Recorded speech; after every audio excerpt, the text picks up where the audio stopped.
अस्सलामुअलैकुम। आज हम MF 375 का रिव्यू करेंगे। इससे पिछली वीडियोज़ में मैंने MF 385 और MF 240 का रिव्यू किया था। अगर आप वो वीडियो देखना चाहते हैं तो मेरे चैनल पर जाकर वो वीडियोज़ भी देख सकते हैं।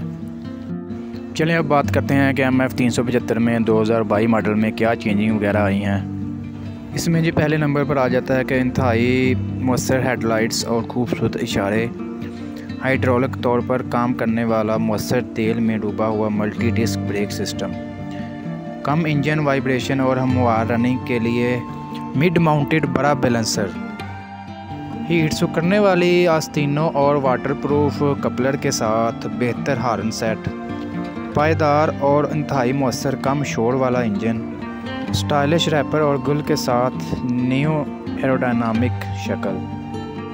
मुअस्सर कूलिंग के लिए ऑयल कूलर शामिल किया गया है।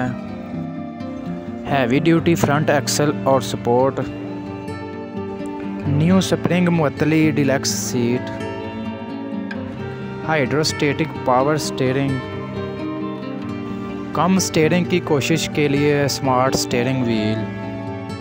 दोस्तों अब मिलर ट्रैक्टर MF 375 का दूसरे ट्रैक्टरों से कुछ मुआवजा करते हैं। इससे पहले अगर आपने हमारे चैनल को सब्सक्राइब नहीं किया तो हमारे चैनल को लाजमी सब्सक्राइब कर लें। इस चैनल पर आपको मिलर ट्रैक्टर की तमाम मालूमात सबसे पहले मिलेंगी। दोस्तों जैसा कि आपको पता होगा 2018 में मिलर ट्रैक्टर और लगाजी ट्रैक्टर दोनों में सख्त मुकाबला था। MF 375 को ज़्यादातर ट्रैक्टर ट्राली या हालज के तौर पर इस्तेमाल किया जाता था।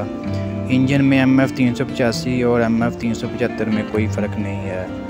फ़र्क सिर्फ इसके टायर्स और कुछ छोटी मोटी चीज़ों में है। 75 HP, 65 HP और 85 HP पाकिस्तान में सबसे ज़्यादा फ़रोख्त होने वाले ट्रैक्टर्स हैं।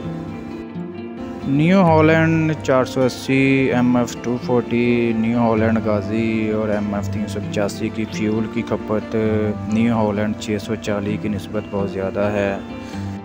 अगर आप MF 375 को खेती बाड़ी के मकासद के लिए इस्तेमाल करना चाहते हैं तो मेरा मशवरा है कि आप न्यू हॉलैंड 640 खरीद लें।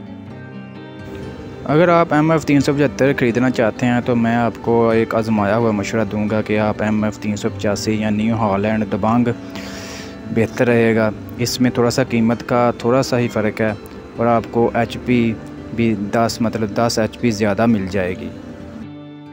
दोस्तों अगर ये आपको वीडियो अच्छी लगी तो इस वीडियो को लाइक कर दें, हमारे चैनल को लाजमी सब्सक्राइब करें।